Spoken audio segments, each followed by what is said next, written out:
toss, mais le toss voilà, normalement est déjà défini par leur ordre dans le classement. Donc c'est Baral qui commence.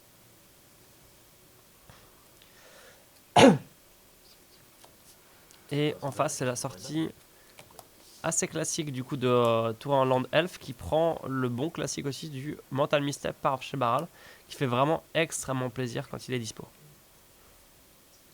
Et là, il hésite à faire son tour de Baral. Soit il le joue dès maintenant et il prend un risque de ne pas pouvoir punir une carte à 2, mais à 2 ça va. C'est vraiment un bon timing face à mono vert. Soit il attendait plus tard pour le jouer et avoir un mana en rab, pouvoir contrer, etc.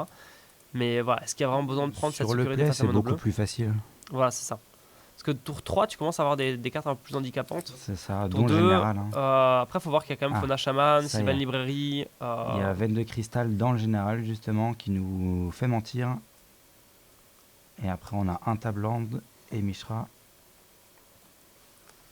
Donc il a bien saisi cette opportunité offerte par le Baral qui du coup a décidé de la jouer all-in et se fait punir. C'est un Hollis Dust pioché du côté de Azusa. Et du coup, fetch cursor Crucifix, un certain nombre de cartes en main. Pas la meilleure Ce qui pioche. commence Hein. par poser ses land drop. Donc pour l'instant, il en a un.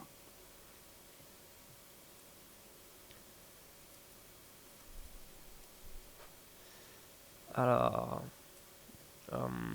pour l'instant, en fait, Baral est absolument pas en danger, puisque Mishra il peut la bloquer, Azusa il peut la bloquer, il n'y a absolument rien qui l'empêche de contrer. Courseur, ça fait du CR et compagnie, donc ça vaut peut-être le coup de la gérer. Il fait un Think Twice. Donc il voit une carte, qu'est-ce qu'il choisit ensuite? En sachant qu'il y a régulièrement des joueurs qui choisissent de bluffer en fait. Ils jouent leur Think Twice même s'ils ont leur compte pour faire croire qu'ils ont une main faible en contre et qu'ils vont le top deck. Mais là, visiblement, il choisit réellement de ne pas le jouer.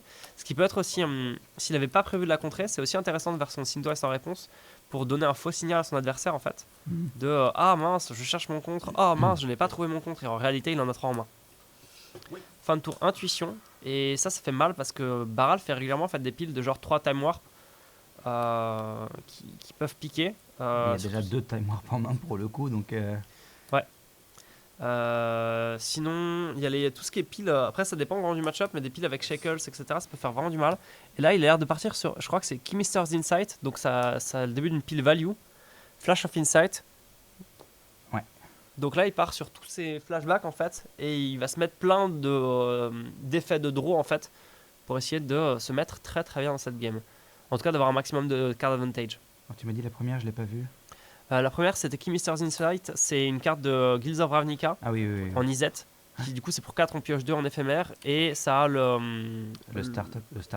Ouais, le quelque chose en fait, on peut le rejoindre en défaussant une carte. Ouais, jump Ouais. start, c'est ça. Et le troisième, c'est Deep Analysis. Donc il a pris le pack value classique. Ouais, parce que Think Twice était déjà passé, c'est pour ça que ça. je me suis demandé ce qu'il allait prendre en troisième option. Ok.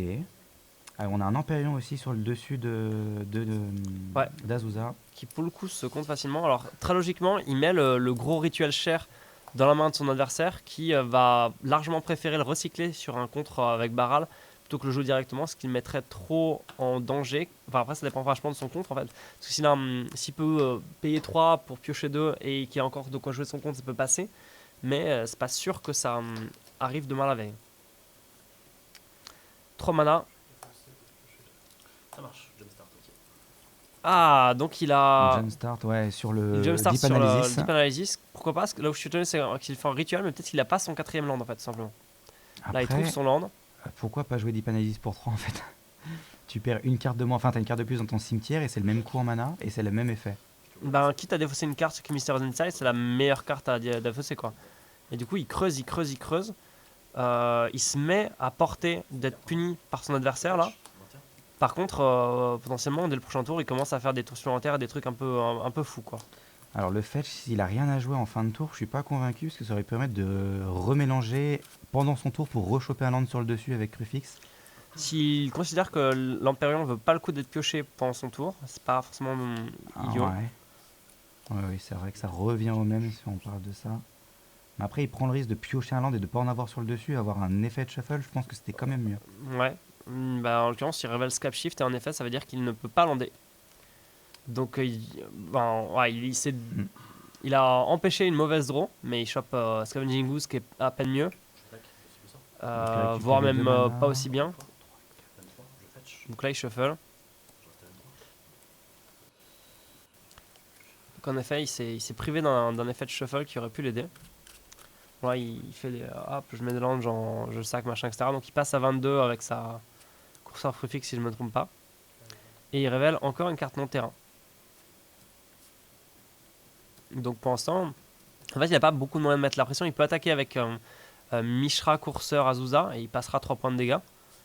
Mais c'est pas une cloque terrible, terrible.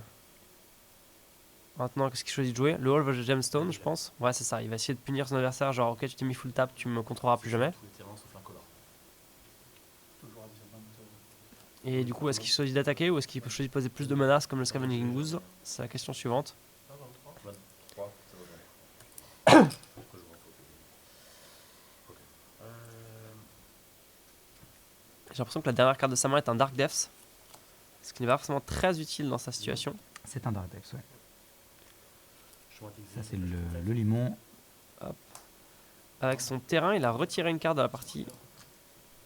Du coup, je ne connais pas ce terrain. Mais non, c'est le Scavenging Ooze. Ah, c'est le Scavenging Un Ooze, mana pardon. vert sur Scavenging Ooze, mais il gagne Je pas suis de aux points de fraises. vie. Sorry. Et il pose son Dark Depths.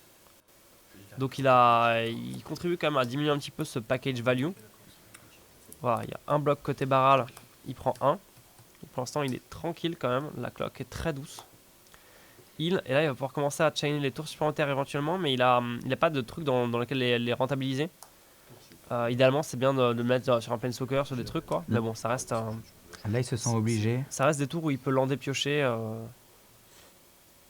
Hop, là, il peut flashbacker son Sign Twice, refaire un tour sup. Enfin, il peut enchaîner, essayer de prendre un avantage en tempo quoi. Bah, il a un deuxième tour supplémentaire. Et après.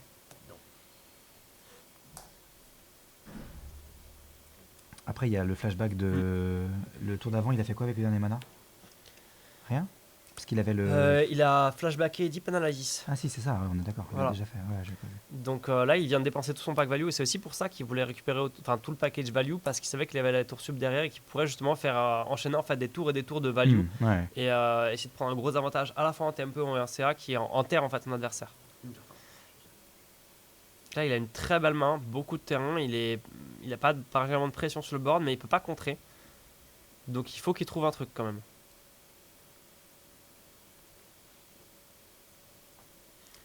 Là, un petit Ugin, ce serait bien. Ça coûte 8. Oui. Et donc, il a déjà passé son land drop. Un autre time wall que dans Hill et Eugene, peut-être. Ça pourrait être cool. 3 mana, 7 mana, c'est un time walk. C'est un time walk, ouais. Donc, on paye les maximums. Ça fait 8. Il faut qu'il exile 3 cartes. Il lui exile reste ensuite la carte. juste un time walk au cimetière. Donc là, ça fait vraiment juste untap pioche. Hein. C'est pas extraordinaire, c'est juste un cantrip. Il s'est rien Ça passé fait cher le d'extraordinaire. cantrip, mais Ouais. l'anti-extraplanaire, et là ça peut commencer à devenir un petit peu débile. Bah, 8 mana, ça revient à ce qu'il avait juste avant, presque. À voir s'il se sent mieux avec ça. Alors, qu'est-ce qu'il a de beau? 8. Et c'est. Ah, c'est par The Waterveil. Donc il anime un terrain et il prend un tour supplémentaire. Ouais, c'est ça. Et il commence à avoir un plan de kill. Ça marche. Là, il faudrait un flashback sur son time walk, par exemple. On parle à Krone, c'est bien. Oui. Oui. Et vu comment il commence à cantriper dans Alors tous les sens, ça, c'est il va faire Impulse. parfois un truc. Ouais. Une Impulse sur 4 cartes, et là, s'il trouve la carte, sachant que là, Ouais, il lui reste Luigi un par mana la en Krone, pool. il y a pas mal de trucs qu'il peut faire de sympa. Il lui reste un mana en pool ici.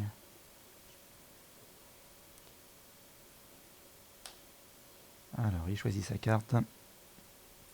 Visiblement, il s'est pas jeté sur une carte, donc c'est pas la carte du match-up qui scelle la game. Donc, pour 3 mana, Ça marche. fact. Ouh. Donc, plus de mana en pool.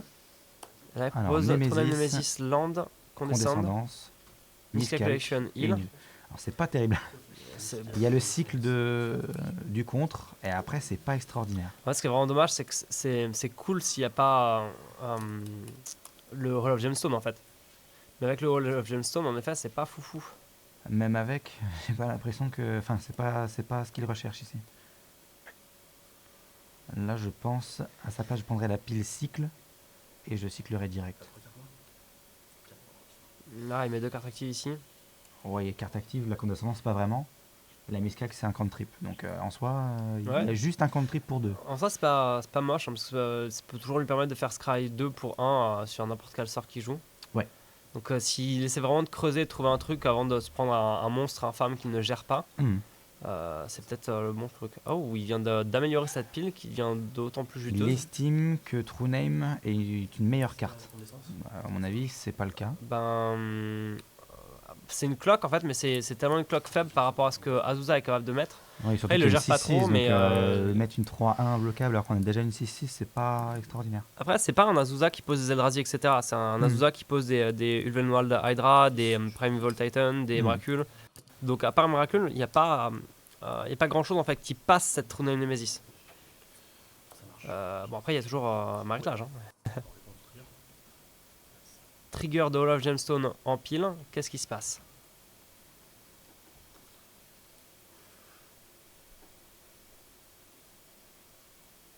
Ah, il a attaqué avec sa 6-6 quand même. Hein. Oui, oui. Il a commencé à mettre la cloque. Trigger en pile, Redescendre c'est une du grosse Gigadrose à 8 qui a fait un bon gros time walk. 6. 7, 8. Après, il peut taper 2 créatures, donc Ouais, c'est c'est ça, largement le plus gros, suffisant ça. pour ne rien prendre. 7, 8. Oui, les 2 créatures les plus Voilà. grosses, en toute Il manière. laisse Dark Death et Azusa. À moins qu'ils veulent mettre plusieurs triggers sur un seul truc, mais ça ne sert à rien. C'est un bon time walk. Hein. Oui, oui, oui, celui-là aussi, il fonctionne. D'autant plus qu'après, il n'y aura que Azusa pour pouvoir bloquer. Par contre, il va pouvoir prendre du mana et virer tout le grave adverse. Donc Gigadrose va forcément... Non, il même pas. Il peut tout sortir. Il garde le mana vert en pool, on laisse résoudre. Gigadrose va au cimetière et là, il exile avec le mana restant. Ouais, tout à fait. Il peut tout sortir. Non, il a que 4 mana verts. 1, 2, 3, 4. Ouais, il a que Non, mais 1, 2, 3, Si. 4. Non, c'est bon, il peut en virer que 4 en effet. Donc il y en a 2, il reste une île et un je sais pas quoi. il a viré le giga aussi. Ok, c'est bon. Donc là, il a pioché sa carte révélée Crop of Rotation et il dit fin de tour parce qu'en effet, il n'a rien à faire. Donc c'était un très bon time walk. Et c'est là du coup la force aussi de Baral qui n'a pas besoin du tout de High Tide. On vire High Tide et on ne nerf absolument pas la version contrôle. Alors, Mystique En tout cas, Confluence, on serait pas. c'est fort ça aussi. Draw 3. Et il reste Sans- un mana en ouais. pool. Non, il reste rien, pardon. Non, il reste rien, il y Ouais, avait ouais, ouais. Baral et tout. Ouais, Donc, ouais. il creuse dans des trucs forts et il va finir par les trouver à ce rythme-là. Hein. Il creuse tellement fort. Crop rot sur le top, ça Non, peut être fort, là ça c'est aussi. Supreme Will. Oui, Donc oui. il fait une impulse à 4.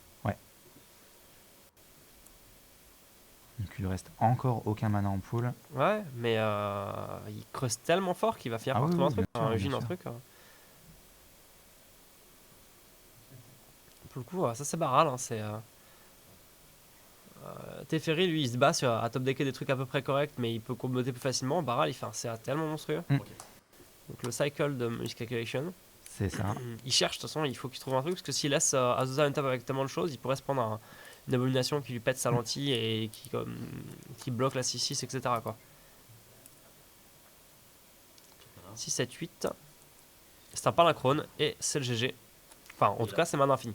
Oui, c'est pas GG encore. Il y a une remarque qui a été pertinente, c'est qu'il y avait un marqueur sur le house puisqu'on a exilé le true name. À moins que ce soit le true name qui soit caché derrière l'île. Mais sinon, on aurait un marqueur sur le Ouais. house. Et un point de vie en plus Ouais. du côté de Antoine.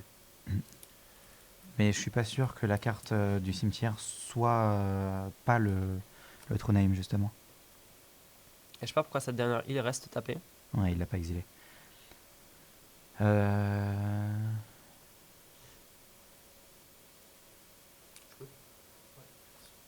1, 2, 3. Mais il l'a juste réengagé, non? Ça va. Ouais, il a pas dû exiler True Name, il a dû exiler autre chose. Oui, il a exilé autre chose. Donc du coup, les points de vie sont bons. Ouais.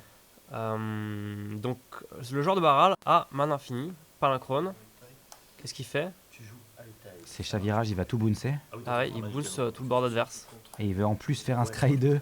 T'es sûr que c'est un chavirage? Parce qu'il Ah, est en train non. de le mettre au cimetière, donc ça va être autre C'est chose. pas ça, du tout. C'était pas un high tide qu'il a contré? Ça ressemblait à l'illustration. Et par contre, il a contré, donc il peut looter. Suite à quoi il fait un push from eternity, donc là il va piocher à beaucoup de cartes et tuer son Ouais. adversaire. X défausse 1. Et là, de toute manière, il va le tuer dans le tour. Ah, que je les ai. Ouais, c'est ça. Il veut voir avec quoi il Non, tue. t'as pas besoin de- Tu diras plus en plus. Tu peux dire plus, Alors, Ça va être Blue Sun Zenith potentiellement ou ouais, voilà. un truc de ce type-là, de cet acabit-là. Ouais, ça marche. Ok. Voilà. Ok. Il a vu le Blue Sun Zenith, il concède. Ouais, le giga draw, Première partie en faveur de Baral. Donc c'est une version high tide. Il n'a pas tué uniquement à coup des tours sub, des 6-6, etc. Des, je partais sur rouge, je me suis dit, le tout spell monde fait un truc. pour 6 qui bounce un board, mais si on a joué un sort avant, il coûte que 5, comme un Kraken, tout ça. Il y a pas mal d'options dans le deck, mais il est parti sur plus la version high tide là. Donc on en reparlait en fait avec les joueurs aujourd'hui, mais c'est vrai que ça fait partie un petit peu des dilemmes du comité en fait. Pour ce qui s'agit, il y a Après, t'as bien pioché. Il y a quelques decks en fait qui font débat. Il y a Gitrock qui fait débat, qui place aucun joueur en top 8 ici, mais avec des cartes comme Squandered Resources qui permettent de faire une combo très rapide, très efficace et dure à contrer. Glacial Chasm qui permet du coup d'être beaucoup plus à l'abri dans les différents match-up aggro qui sinon sont extrêmement difficiles ou qui nécessitent de jouer beaucoup plus de gestion.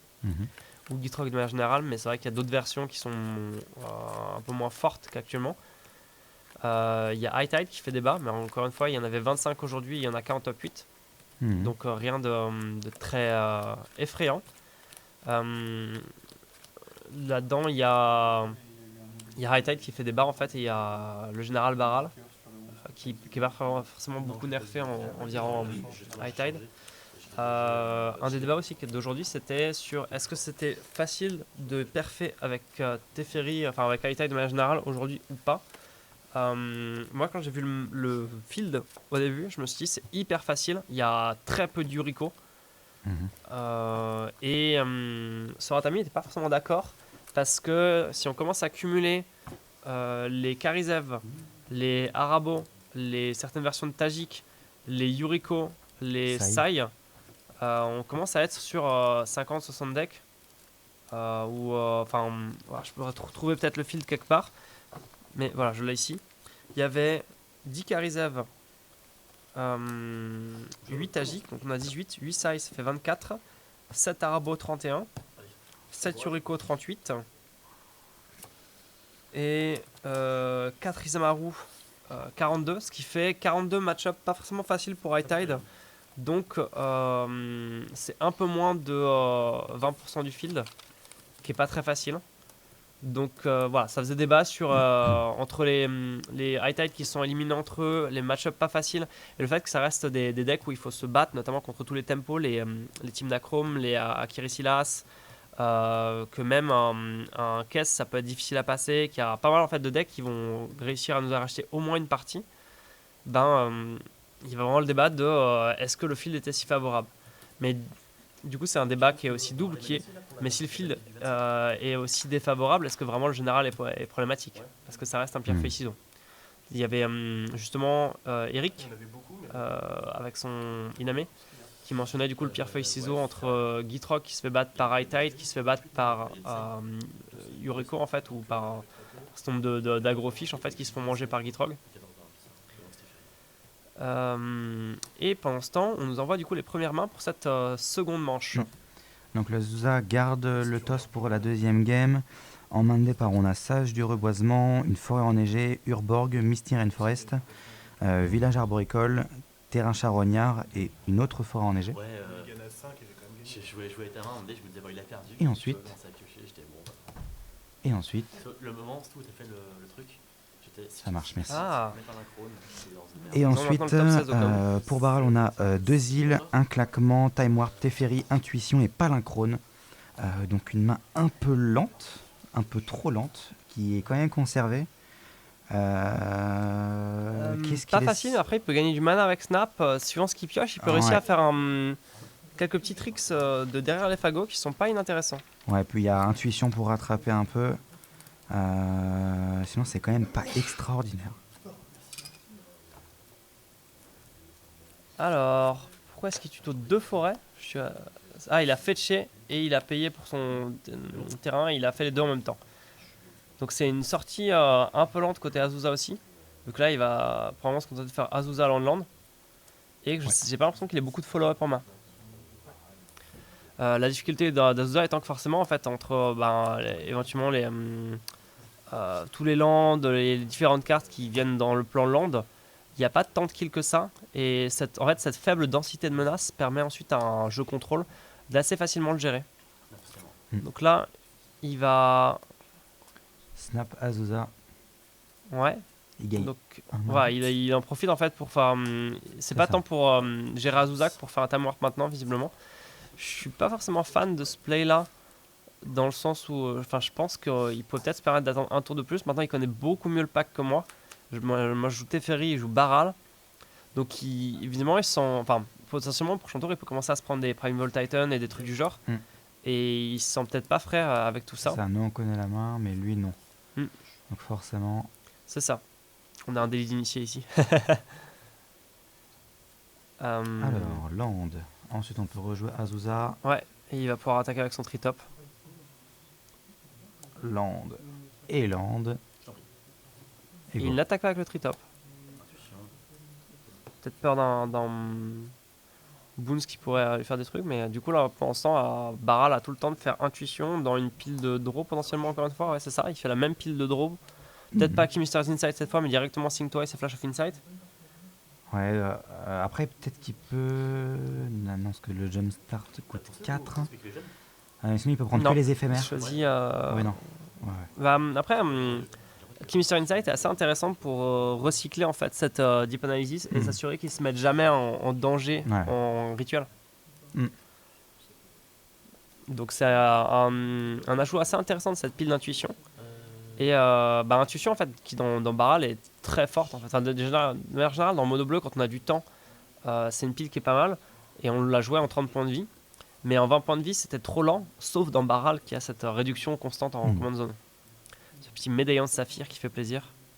Ça va être ça en main. Cette fois il lui donne Flash of Insight. Et du coup, fin de tour en fait il peut la jouer pour un. Ouais, il peut faire un cantrip déjà pour commencer. Toujours en fin de tour. Et là on a un effet. Ah. Ah, c'est le terrain charognard, Ouais, ça c'est Scavenging Grounds, donc il lui vire Ok. son cimetière. En fin de tour pour virer aussi le Flash of Insight. Ah ouais, c'est pas mal. Ce qui est en effet une très bonne réaction à cette pile. Donc là il vient de nicheler un bon gros paquet de CA et ça fait très plaisir. C'est donc pour ça qu'il n'avait pas attaqué avec son tritop. J'avais pas vu le Scavenging Grounds qui est assez intéressant ici. Donc il joue un nouveau Time Warp. Il untape, il pioche. Il se prend petit à petit en fait son différentiel de terrain. Il essaie de rattraper son retard sur les landes. Ouais. Mais après, il va falloir piocher du côté d'Azusa. Et on pioche moins bien en vert, malheureusement. C'est ça la difficulté. Et puis c'est pas le genre de jeu qui joue des harmonisations comme en multijoueur. Mm. Là, il va falloir qu'il pioche globalement ses menaces comme un grand. Et c'est vraiment la difficulté du deck qui joue tellement de cartes qui ne sont pas pertinentes dans le match-up contrôle ou même de manière générale en fait qui n'ont pas de présence sur le board. Que les rares qui piochent, il va falloir qu'elles soient très impactantes, sinon ça va poser problème. Pour 5, il nous fait un turnabout, donc il commence à prendre du mana. Il lui reste 2 en pool actuellement. Il y a une réaction qui est de juste compter les manas. Très bien, il a 2 en pool.